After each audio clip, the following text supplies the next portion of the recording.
40대 이제 막 결혼 2년차에 접어든 새댁입니다. 저는 제 인생에 결혼은 없을 거라고 생각했어요. 외모가 뛰어나지도 못하고 벌어놓은 돈도 없고 학벌이나 직업 그리고 집안 같은 든든한 배경도 없었거든요.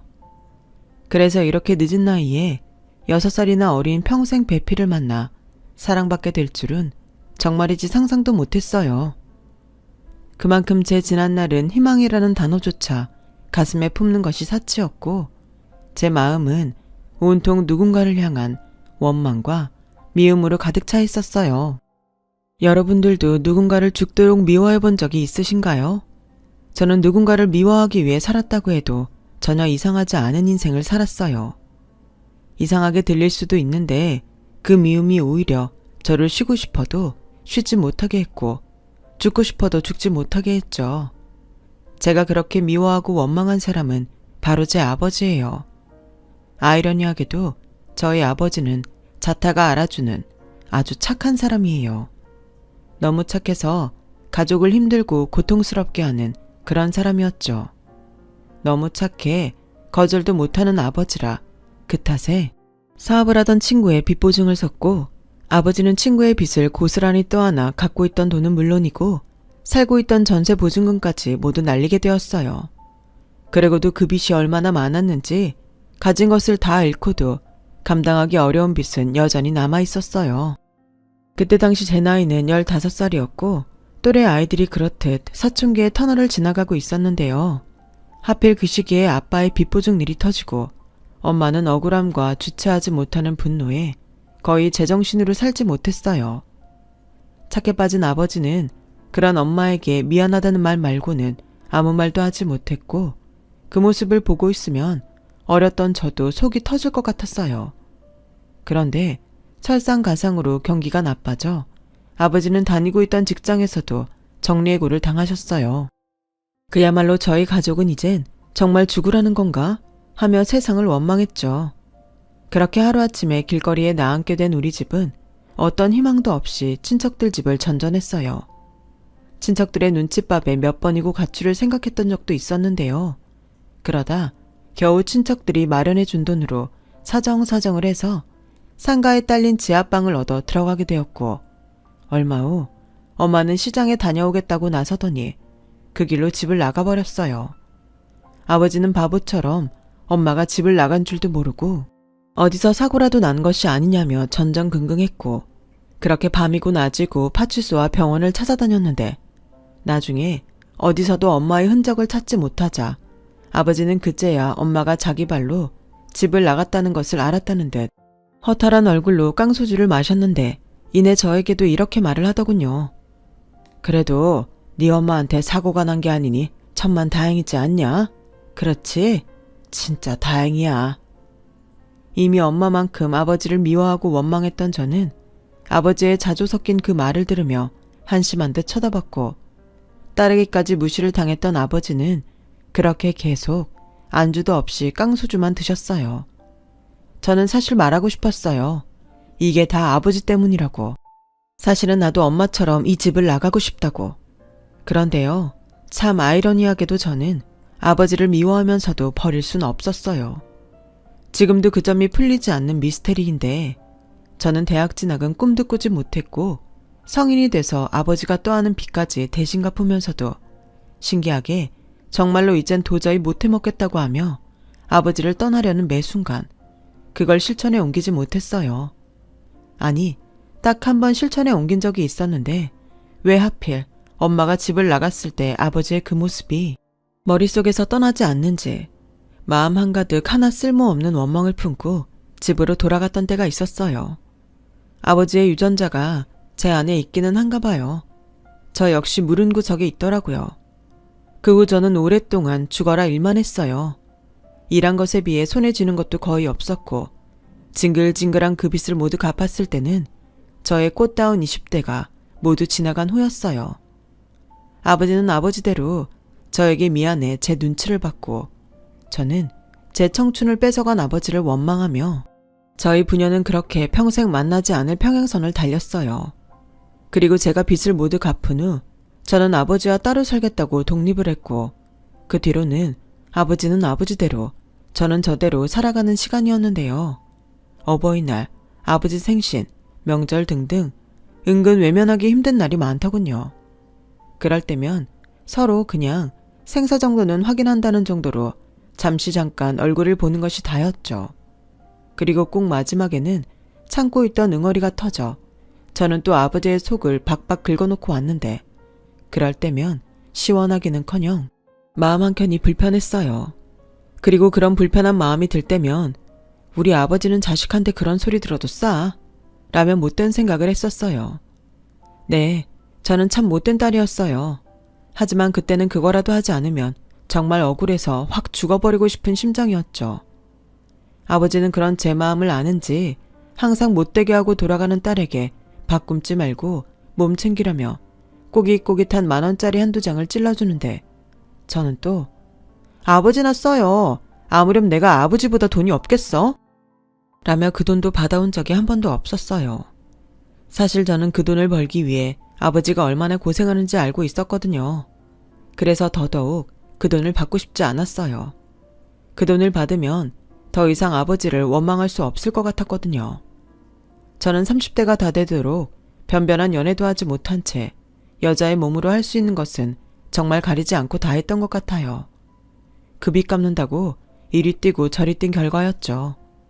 그리고 저는 사무직 경력은 빼고 기타 잡다한 경력은 차고 넘쳤는데요.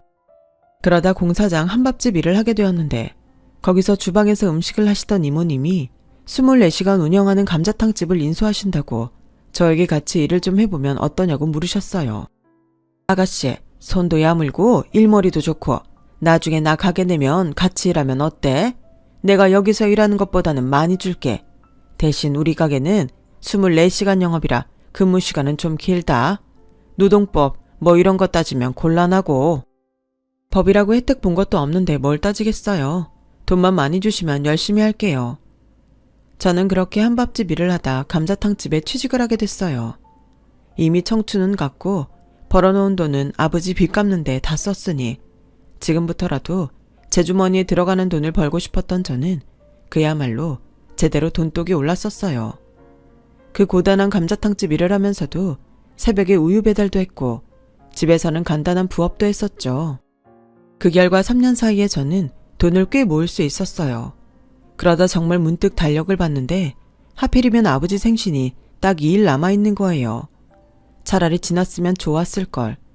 마음이 불편해진 저는 아버지 입을 점퍼를 하나 사들고 아버지 집을 찾았는데요. 아버지는 제가 와서 좋은 건지 아니면 저도 모르는 기쁜 일이 있는 건지 신이 잔뜩 나셨고 분명 무슨 얘기를 하고 싶은 눈치였는데요.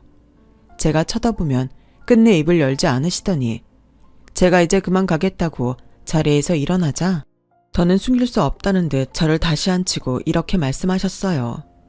선영아, 아버지 취직했다. 취직이요? 저는 미간을 잔뜩 찌푸리고 되물었어요. 사실 저희 아버지는 늦은 나이에 결혼해서 저를 또 늦은 나이에 낳았기 때문에 그때 당시 이미 환갑을 넘긴 후였어요. 엄마가 집을 나간 후 잘 드시지도 못해 체격도 왜소하셨는데 저는 취직이란 말에 아버지가 나쁜 일에 휘말린 게 아닌가 짜증이 났어요. 그래서 세상 천지에 아버지 같은 사람을 누가 써요. 그러지 말고 지금처럼 적게 벌고 적게 쓰고 사세요. 괜한 일에 또 휘말려서 저까지 또 고생시키지 말고. 나도 나 같은 사람을 누가 써줄까 했다. 그런데 지원하는 건 자유잖아. 그래서 여기서 버스로 두정거장 가면 있는 아파트에서 경비를 구한다길래 내가 냉큼 이력서를 들고 갔지. 뭐 기대는 하진 않았어. 네 말처럼 요즘은 경비원도 아무나 시켜주지 않는다고 하니까. 그런데 글쎄 오늘 나한테 내일 모레부터 출근하라는 연락이 온 거야. 세상에 이렇게 감사한 날이 또 있겠니? 내가 말은 못했어도 그동안 나 때문에 고생하는 너만 생각하면 가슴에 돌을 얹듯 무거웠는데 이제라도 너한테 그 마음의 빚을 갚을 수 있겠어. 정말 아버지한테 출근하래요.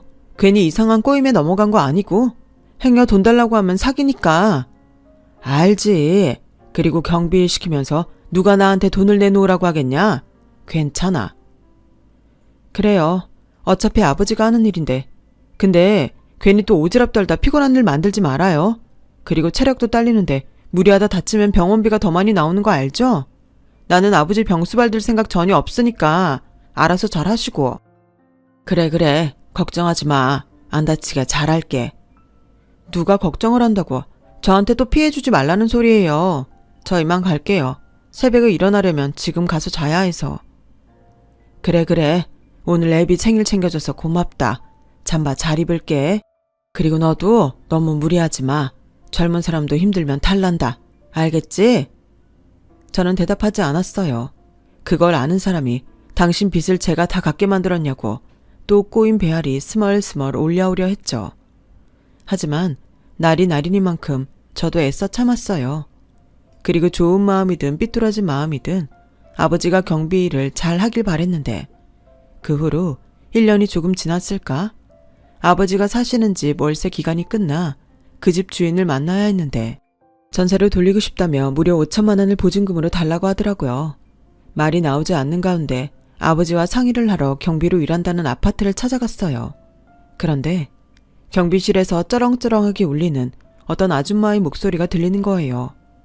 머리가 바닥에 닿을 정도로 허리를 굽히는 아버지에게 삿대질까지 하며 막말을 쏟아내는 저희 아버지 체격의 2배 정도 되는 아줌마를 보게 되었는데 그 순간 저도 꼭지가 돌았어요. 아저씨 월급 이 아파트 사람이 주는 건 몰라? 아저씨는 아파트 지키는 개야. 그런데 뭐? 쓰레기 분리수거를 나한테 하라고? 왜? 아저씨를 나한테 하래. 여기 앉아서 편하게 돈 벌겠다는 거야 뭐야? 아주 도둑놈이네. 이봐요 아줌마. 지금 말 다 했어요? 개? 도둑? 이 잡상이는 또 뭐야? 우리 아파트 사람이에요? 아니면 방문자? 누가 들으면 대개 아파트가 초호화 펜트하우스인 줄 알겠어요. 5층짜리 25년도 더 된 후진 아파트에 살면서 어디다 대고 남의 아버지한테 막말을 해. 내가 아줌마한테 그렇게 처먹고 안 움직여서 돼지 같다고 하면 아줌마는 좋아요? 어머? 뭐? 돼지? 어디 하찮은 경비딸 주제? 야, 너 몇 살이야? 죄송합니다. 그만해요. 죄송하긴 뭐가 죄송해. 그리고 아줌마, 나 몇 살인 거 알면 뭐 어쩌게. 딱 보르면 모르나? 잔뜩 처진 아줌마보다 내가 어리겠지. 너? 저는 너에게 너라며 삿대질하는 그 아줌마 손을 확 잡아 꺾어버렸어요. 그러자 아줌마는 저를 고소하겠다고 난동을 피웠고 저희 아버지는 저의 일을 눈감아주는 대가로 퇴직금을 합의금으로 주기로 하고 경비 일을 그만두시게 되셨어요. 살다 저 때문에 아버지가 피해를 입는 날이 다오다니 저는 또 바보처럼 손해를 보면서 모든 걸 자기 탓으로 돌리는 아버지한테 또 화가 났어요. 그래서 아버지, 도대체 왜 그렇게 살아요? 그 여자가 잘못했잖아. 고소하고 싶으면 하라고 하지. 내가 그런 사람 무서워할 것 같아요? 왜 바보처럼 아버지가 다 뒤집어 쓰는데? 라며 악을 썼고 저희 아버지는 씁쓸한 미소를 짓더니 내가 무서워서 그랬다. 내 딸한테 그 아줌마가 해코지 할까봐. 내가 무서워서 그랬어. 라며 말을 하는데 그 순간 목이 콱 하고 메어왔어요. 누가 그럼 고마워할 줄 아나? 저는 그렇게 말하고 싶었는데 그 말조차 할 수가 없었죠. 그리고 원했던 건 아니었지만 저는 아버지와 함께 살기로 했어요. 가장 큰 이유는 보증금 5천만 원이 너무 터무니없이 부담스럽고 새로운 것을 얻어들이자니 이젠 직업도 없는 늙은 아버지가 미우나 고우나 걱정이 돼서 제가 먼저 같이 살자고 말을 했어요.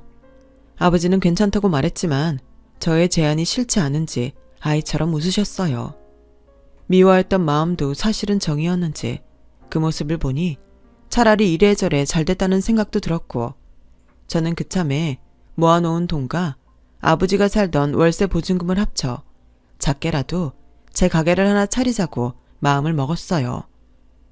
집도 작은 원룸에 살고 있었는데 원룸에서 아버지랑 둘이 살 순 없으니 방 2개 딸린 빌라 전세도 힘들게 얻었죠. 그리고 운 좋게 집과 그리 멀지 않은 곳에 목이 좋은 상가 건물에 작은 평수에 가게가 하나 나왔고 가게세는 조금 나가는 편이었지만 이 정도의 위치라면 한번 해볼 수 있다는 생각에 저는 김밥집을 차렸어요. 김밥이라면 예전에 새벽마다 말아서 지하철역에서 한동안 팔았던 경험도 있었고 상가 건물 위로 오피스텔도 있고 동네에 아파트도 많아 출근하는 길에 또 아이들 소풍 때면 만만하게 찾는 게 김밥이니까 큰 돈은 못 벌어도 아버지와 저 둘이 먹고 살 정도는 되겠다 싶었어요. 그렇게 저는 김밥집을 차렸고 제 예상처럼 김밥은 제법 잘 팔렸는데요. 집에서 나오지 말고 쉬어도 된다고 하는데도 저희 아버지는 한사코 가게에 나와 청소도 하고 전단지도 돌리셨어요. 쉬는 것보다 운동 삼아 자기도 일하고 싶다면서요. 그러던 어느 날부터 상가 건물 경비를 보는 저희 아버지보다 8, 9살은 많아 보이는 할아버지와 가깝게 지내시기 시작하셨고 당신도 경비 일을 해봐서인지 저희 아버지는 유독 그 경비 일을 하시는 할아버지를 챙기셨어요. 저한테 점심때면 김밥 한 줄 그냥 드리자고 할 정도였죠. 그리고 김밥 한 줄은 어느새 라면 한 그릇, 떡볶이 한 접시로 점점 바라는 것도 많아지시더라고요. 괜히 심술이 났던 저는 그다지 아깝지도 않으면서도 투정을 부리곤 했어요. 아버지, 좋은 일도 한두 번이지 우리는 뭐 땅 파서 장사해? 그 정도는 할 수 있잖아. 저분이 여기 청소도 다 하시고 쓰레기도 다 치우시는데 얼마나 고맙냐? 공짜로 하시는 것도 아니잖아. 같이 산 이후 제법 가까워졌던 탓이었을까요? 전에는 제가 하는 말에 뭐라고 하는 법이 없던 아버지는 이젠 제법 저에게 잔소리도 하셨어요. 이렇듯 제가 철모를 말을 하면 눈치까지 주셨죠. 그런데요, 이상하게도 이게 짜증나면서도 싫지 않은 이상한 기분이 들게 했어요. 아무튼 그렇게 저희 아버지와 가깝게 지내게 되신 경비 할아버님은 이제는 밤이면 저희 아버지와 소주도 한 잔씩 기울이는 사이가 되셨고 저는 저 나이 드시도록 일을 해야 하는 그분의 처지가 마음이 쓰여 반찬도 만들어드리고 저희 아버지 속옷이나 네일을 살 때 같이 몇 번 사드리기도 했었는데요. 한 번은 추운 날씨에 계속 밖에서 일을 하신 탓인지 감기에 걸리신 거예요. 기침을 심하게 하셨는데 저는 그것이 또 마음에 걸려 약국에서 감기약을 사다 드린 적이 있었어요. 그런데 하필 또 그곳에서 보지 않았으면 좋았을 장면을 보게 되었어요. 저의 성질머리는 그날도 참는 법이 없었네요. 이봐요. 당신 경비면 일 똑바로 해. 왜 항상 우리 가게 앞만 청소를 안 해? 그 코딱지만한 김밥집 앞은 그렇게 쓸고 닦으면서 경비 주제에 차별하는 거야? 무슨 돈으로 월급 받는 줄 알죠? 그리고 목욕 좀 하고 다녀요. 노인네 냄새가 얼마나 지독한 줄 알아요? 이러면 가게 오는 손님들도 다 싫어하지. 할아버지 때문에 손님 끊기면 할아버지가 책임질 거예요? 아, 질 거냐고. 이봐요, 임씨 아줌마. 아줌마 지금 갑질해요? 요즘 세상이 얼마나 무서운데 대낮에 소란을 피워. 이봐요? 너 지금 나한테 하는 소리니? 아줌마도 이분한테 이봐요라고 했잖아. 아줌마는 되고 남은 아줌마한테 이봐요 하면 안 돼? 야, 너 몇 살이야? 어디서 반말을 찍찍하고? 아줌마도 이분한테 반말하길래 난 아줌마가 아메리카 스타일인 줄 알았지. 자기는 한참 어른한테 함부로 하면서 남이 자기한테 그러는 건 싫은가 봐? 사람이 어쩜 그렇게 후지지? 기가 막혀. 코딱지만한 가게 하면서 지금 나한테 덤비는 거야? 이 건물에서 내 미용실이 제일 넓은 거 알지? 여기서 가게세 내가 제일 많이 낸다고. 내가 확 건물 주인한테 문제 제기해봐. 당장 이 할아버지부터 잘릴 텐데. 무섭네. 그러게 여기서 월세는 제일 많이 내면서 그 미용실 파리만 날린다며. 조만간 제일 먼저 가게 빼는 거 아니야? 야! 왜? 자, 그만들 하세요. 다 제 잘못입니다. 제가 앞으로 잘할 테니 두 분 진정하세요. 할아버님이 정말 잘못하셨어요. 부당한 건 부당하다 하셔야죠. 저 여자가 그렇게 무서우세요? 당연히 무섭지. 난 여기 세내는 가게 주인이고 이 할아버지는 내가 내는 돈에서 월급 받는 사람인데 그리고 나처럼 불만 있는 사람이 없는 것 같아? 2층 세탁소 아저씨도 불만이 많고 1층 빵집 여자도 이 할아버지한테 불만 많아. 왜 나한테만 그래? 나한테 뭐 앙심 있어? 아니, 없어. 그러니까 아줌마 말고도 여기서 갑질하는 사람이 한둘이 아니라는 소리네. 그래서 뭐 다른 사람들도 다 하니까 아줌마도 괜찮다고? 아줌마는 부모도 없어? 이 할아버지 월급에 몇 푼이나 붙은다고 그렇게 유세인데 진짜 꼴 같지 않네. 뭐? 너 말 다 했냐? 아니, 왜? 더 제대로 한번 붙어볼까? 그럼 아예 건물 밖 사람 많은 데서 한번 제대로 붙어보든가. 어이없어 정말. 이건 뭐 완전 또라이잖아. 내가 무서워서가 아니라 더러워서 피한다. 재수가 없으려니까. 그렇게 미용실 운영하는 임씨 아줌마는 서둘러 자리를 피했어요. 자기도 알겠죠. 밖에 나가 싸우면 자기가 더 쪽팔리다는 것을요. 하지만 할아버님은 그 일에 충격이 컸는지 그 친한 저희 아버지한테도 말하지 않고 경비 일을 그만두셨어요. 저희 아버지는 그분이 얼마나 속이 상했으면 그랬겠냐며 한동안 자기 일처럼 마음 아파하셨고 저는 또한 오지랖이고 핀잔을 주면서도 저 역시 마음이 좋지 않았어요. 신경도 좀 쓰였고요. 그러던 어느 날 건물주라는 사람에게서 상가 공지사항이 있다며 상가 주인 모두 모여달라는 연락이 왔었어요. 가게 계약할 때도 건물주가 부동산에서 모든 것을 위임해서 얼굴조차 본 적이 없었는데 괜히 무슨 일일까 긴장이 되더라고요. 그렇게 날짜가 다가와 저를 포함한 상가 주인들이 한자리에 모였어요. 그곳엔 얼마 전 저와 다퉜던 임씨 아줌마도 있었죠. 그리고 처음 보는 웬 젊은 남자가 나타나 자기를 건물주라고 소개하는데 딱 봐도 금수저 같더라고요. 누군 좋겠네. 태어날 때부터 로또를 물고 나와서 고생 한번 안 하고 이렇게 큰 건물까지 갖고 있다니. 저는 잘 알지도 못하면서 건물주 남자를 부러워하고 샘을 냈어요. 그런데 그 남자 입에서 뜻밖의 소리가 나왔고 저를 포함한 모두는 눈이 휘둥그레졌는데요. 그 남자의 말은 이랬어요. 다들 아실 거라 생각합니다. 여기서 그동안 경비를 봐주셨던 분이 그만두시겠다고 하셨어요. 심적으로 많이 힘드셨다고. 상처를 꽤 받으신 것 같더군요. 사실 그분이 욕심이 없으셔서 거의 최소임금만 받으셨거든요. 근데 이제 다른 사람을 구해야 하니 비용이 이전보다는 더 들 것 같습니다. 어머, 요즘 경기가 얼마나 나쁜데 이런 식으로 돈을 올리세요? 저는 올린 적 없어요. 관리비에 변동이 생겨 공지하는 거죠. 업체 선정 끝나는 대로 관리비 차입금을 안내하도록 하겠습니다. 그리고 관리비는 지금 임대하신 가게 면적 대비 비례하게 적용될 테니 참고하세요. 뭐예요? 왜 그걸 면적을 따져요? 가게가 더 넓다고 뭐 더 관리해주나? 가게 앞에 청소하잖아요. 그동안 관리비는 다 똑같이 청구했는데 어떤 분께서 자기가 더 많이 내신다고 하셔서 이번 기회에 공평하게 큰 면적은 많이, 작은 면적은 적게 거드려 합니다. 아마 가게가 작으신 분들은 그동안 내셨던 것보다 관리비가 적어지실 거예요. 아니, 그런 소리를 누가 했다고? 이런 역차별이 어딨어요? 대체 그런 막말한 사람이 누구예요? 왜 애매한 사람들한테 피해를 주는지 모르겠네? 참 뻔뻔하기도 하지. 임씨 아줌마는 마치 자기가 아닌 다른 사람이 그런 소리를 했다는 듯 오히려 자기가 상가 주인들에게 어이없다 큰 소리를 냈어요. 그러다 저와 눈이 딱 마주쳤고 자기도 민망한지 헛기침을 하며 시선을 돌리더군요. 그렇게 누군가는 불만을 또 누군가는 미소를 짓고 그 자리는 파했어요. 그런데 그 젊은 남자가 저에게 쓱 다가왔고 혹시 김밥집 사장님이세요? 라고 말을 거는데 저도 한낱 의리다 보니 아, 예, 저 맞는데요. 왜요?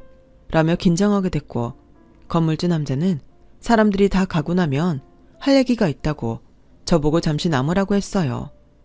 그리고 잔뜩 긴장하고 있는 저에게 건물주 남자는 어디서 났는지 따뜻한 커피까지 저에게 건넸고 저는 두 손으로 그 커피를 받았는데요. 그 뒤에 이어진 그 남자의 말에 하마터면 그 커피를 바닥에 쏟을 뻔했어요. 사실 여기 건물주 저 아닙니다. 저는 그냥 대리인이에요. 아, 네. 건물주분이 엄청 바쁘신가 봐요. 이렇게 다 남한테 일을 맡기시고. 그게요. 경비 보셨던 분 있잖아요. 사실 그분이 건물주세요. 네? 그 할아버님이 건물주시라고요?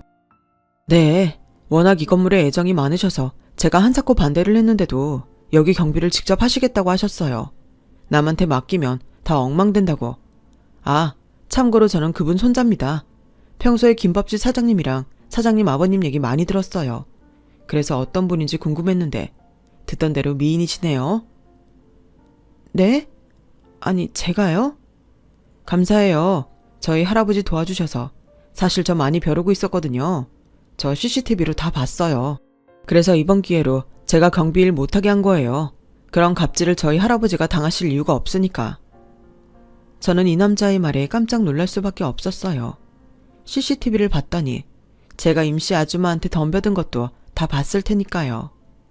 저는 순간 창피해서 얼굴이 붉게 달아올랐어요. 그러자 이 남자는 저희 할아버지께서 사장님이랑 사장님 아버님께 근사한 식사 대접해드리라고 신신당부하셨는데 어떻게 저한테 오늘 시간 한번 내주실 수 있을까요? 사실은 저희 할아버지가 아까부터 차에서 기다리고 계세요. 이참에 같이 가자고 하니 상가 사람들 놀란다고 안 가신다고 고집을 피우셔서. 저는 그 말에 정말 얼떨떨했어요. 그리고 정신을 차려보니 고급스러운 한정식집에 앉아 있었고 잠시 후 제가 평소 보던 경비복 차림의 할아버지가 아닌 근사한 정장을 빼입은 할아버님이 그 손자라는 남자와 함께 들어오셨는데 옷이 날개라는 말이 맞는지 사람이 전혀 달라 보이는 거 있죠. 저도 저희 아버지도 세상 가깝게 지냈던 분이었는데 얼굴도 제대로 쳐다보지 못했어요. 그저 저희보다 사정이 어려운 어르신인 줄 알았는데 이건 뭐 번데기 앞에서 주름을 잡았던 격이잖아요. 그런데 아니 그 목소리 큰 대장부는 어디 가고 이렇게 얌전 빼는 아가씨가 앉아있나? 내 차림이 영 그런가요? 역시 경비복을 입고 왔어야 하나? 죄송합니다. 몰라 뵀어요. 죄송하긴 내가 말을 안 했는데. 저도 죄송합니다. 제가 혹시 뭐 실수라도 한 게 있다면. 전혀요. 전혀 없으세요. 오히려 저는 너무나 감사했습니다. 사실 말은 안 했어도 상가 주인들이 점점 도를 넘어서 뭔 수를 내야겠다고 생각하고 있었어요.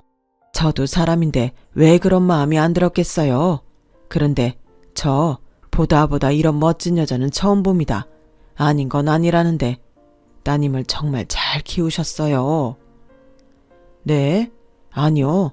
저는 고생만 시켰는걸요. 저는 부끄러운 애비입니다. 평생 집만 지어주는걸요. 아버지. 알았다. 나도 창피한 거 알아. 그리고 이런 말 미안한데 저분은 다 알아. 내가 벌써 다 말했거든. 아우 진짜 주책이야. 괜찮아요. 오히려 나는 그래서 처자가 더 마음에 들었다오. 그래서 마음 같아서는 손주며느리 삼고 싶은데. 아니요. 제 나이가 몇인데 그런 소리 하지 마세요. 손주분 화내요. 그런가? 너 화났냐? 아니요. 할아버지가 하도 얘기하셔서 저도 이미 저분이랑 제가 무슨 사이 같네요. 그렇지? 너도 마음에 들지? 더 앞서가신다. 오늘은 그냥 밥만 먹는 자리라고 하셔놓고선. 그래 알았다. 내가 마음이 급해서 그래. 할애비가 살아봤자 얼마나 사냐. 너한테 혈육이라고는 나 하는데 걱정이 앞서서 그래. 그래도 이건 아닙니다. 할아버지가 장가가는 거 아니잖아요. 그리고 저분 의사도 모르면서. 순간 거기 있는 사람들의 시선이 모두 저에게 쏠렸어요. 어찌나 심장이 쿵쾅쿵쾅 뛰는지 꿈을 꾸는 것 같더라고요. 그리고 그렇게 이상하지만 솔직히 싫지 않은 식사 자리가 몇 번 더 있었어요. 저희 아버지와 할아버님은 형님 아우하는 사이가 되었고 친분이 있어 그런지 저희 아버지는 자기가 상가 경비라도 되는 듯 건물 일이라면 자다가도 깨서 건물에 나가시는데 말리기도 그렇고 가만두기도 참 그렇더라고요. 그러던 어느 날이었어요. 제가 일찍 장을 봐서 가게 문을 여는데 가게 앞에 웬 커다란 꽃바구니가 있더라고요. 난생 처음 보는 꽃다발에 배달이 잘못됐다고 생각한 저는 주인을 찾아줘야겠다고 생각하며 꽃다발을 살피는데 거기엔 믿기 어렵게도 박선영, 제 이름이 적혀 있었어요.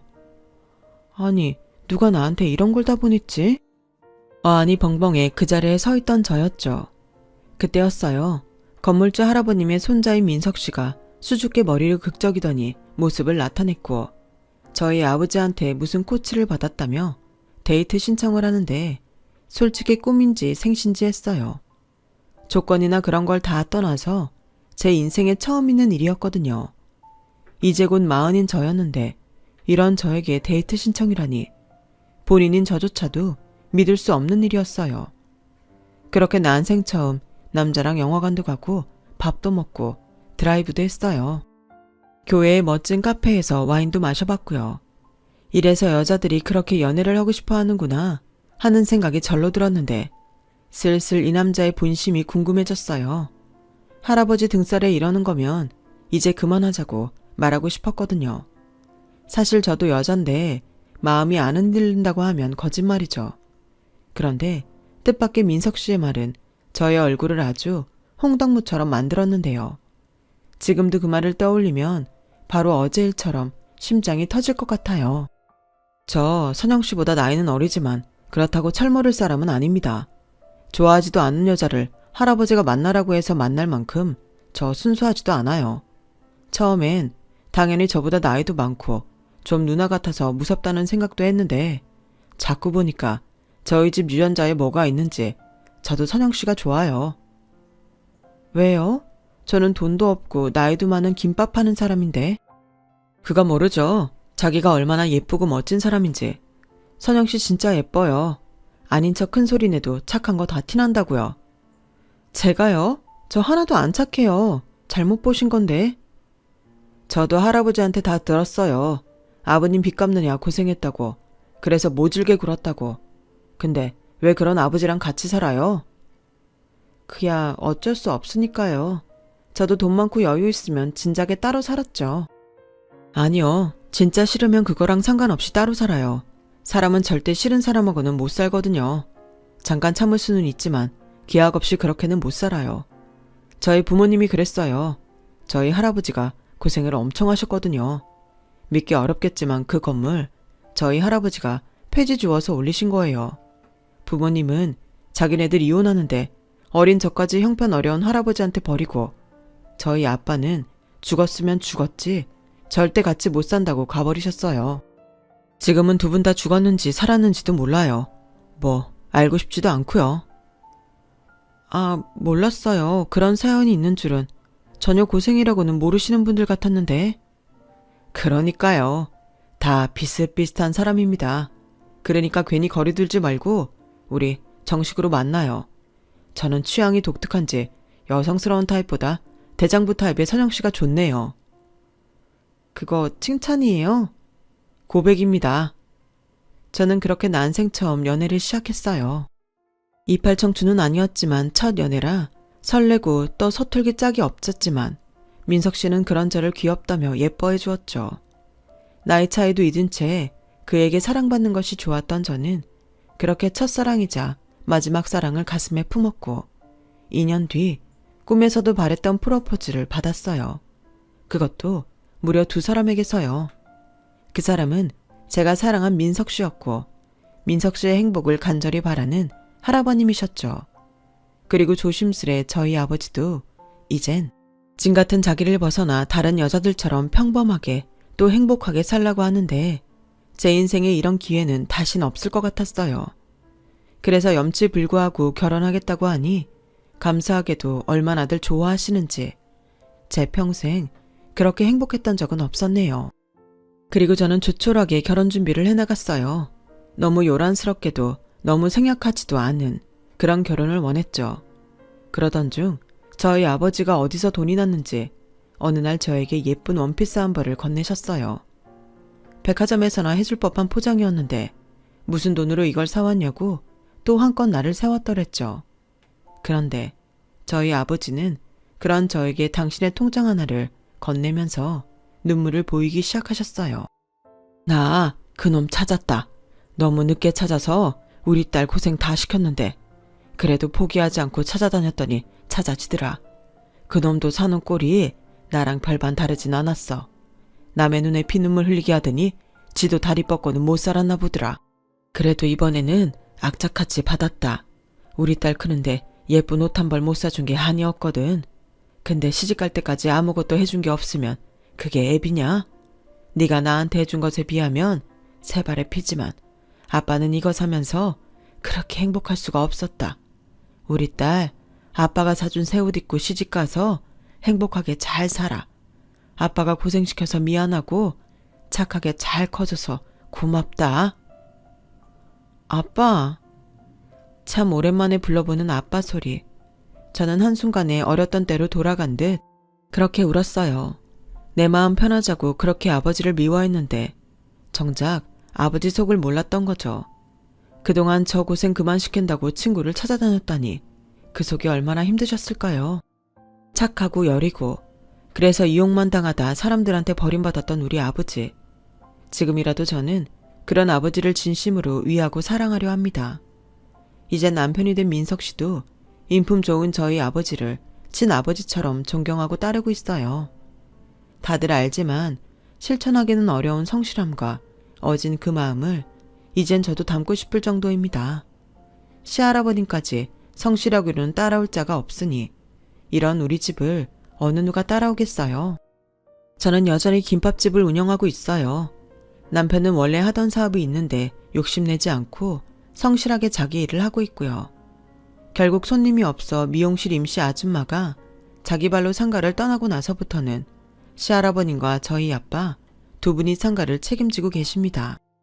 사실 그동안 무시하고 멸시했던 경비 할아버지가 사실은 건물주라는 사실에 상가 주인들은 너도 나도 할 것 없이 눈치를 보기 시작했고 알아서 쓰레기면 쓰레기, 주차면 주차, 복도와 계단 청소까지 나서서 하니 예전보다 일이 수월하다 못해 할 일이 없을 지경이라고 하세요. 진작에 그렇게 하고들 살지.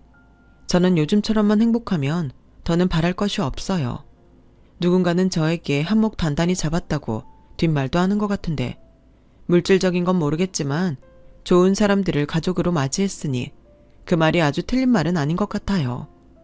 돈이라는 게 살면서 당연히 필요하고 중요한 건 맞지만 사람이 그리고 마음이 더 중요하다는 걸 언젠가 그 사람들도 꼭 배우는 날이 왔으면 합니다. 지금까지 저의 긴 이야기 들어주셔서 감사해요. 늦바람이 무섭다고 제가 제 자랑을 좀 하고 싶었네요. 부디 모든 분들이 저처럼 자랑할 행복이 가득하시길 소망하며 제 글을 마치겠습니다. 행복하시고 건강하세요. 여러분, 사연 댓글에 응원과 현명한 조언 부탁드려요. 좋아요와 구독은 저에게 큰 힘이 됩니다. 오늘도 좋은 일 가득하세요.